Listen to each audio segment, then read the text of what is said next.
Diminished reality propagates pixels from an inpainted keyframe to subsequent frames for real-time inpainting. Obviously, the quality of the final result can only be as good as the modified keyframe allows.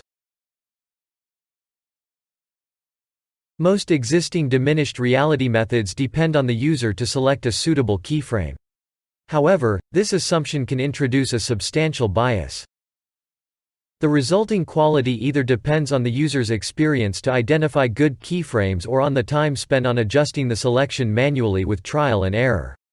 Especially, depth domain inpainting is usually hidden from the user in the display. Overall, it is difficult to identify good keyframes by visual.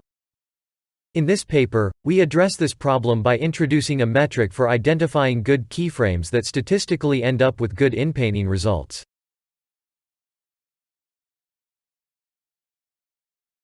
We define 6 rules, such as the image size to region of interest ratio, and the pixel similarity in the vicinity of the region of interest, and so on. We then derive mathematical models describing the criteria.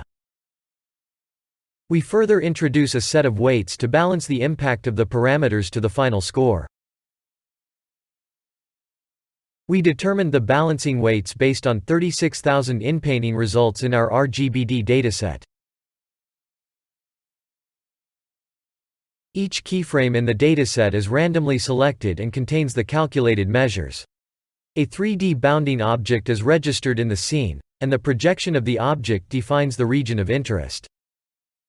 Given the color and depth images, the keyframe is inpainted. The inpainted color and depth images are rated using a perceptual score such as L-pips. We then solve the following linear equation for the unknown weights.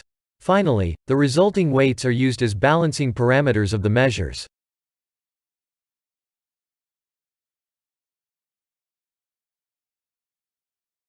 We recorded 7 test sequences with various camera motions and motion ranges in mind.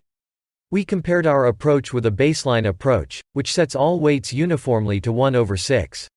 We evaluated which approach gets better inpainting quality at their best keyframes, and also evaluated if the approaches correctly ranked their best-worst keyframes. Our results demonstrate that our combined metric selects RGBD keyframes leading to high-quality inpainting results more often than the baseline approach in both color and depth domains. Also, we confirmed that our approach has a better ranking ability. We also compared our approach with randomly selected keyframes. Our metric selects keyframes that would lead to higher quality and more stably converging inpainting results.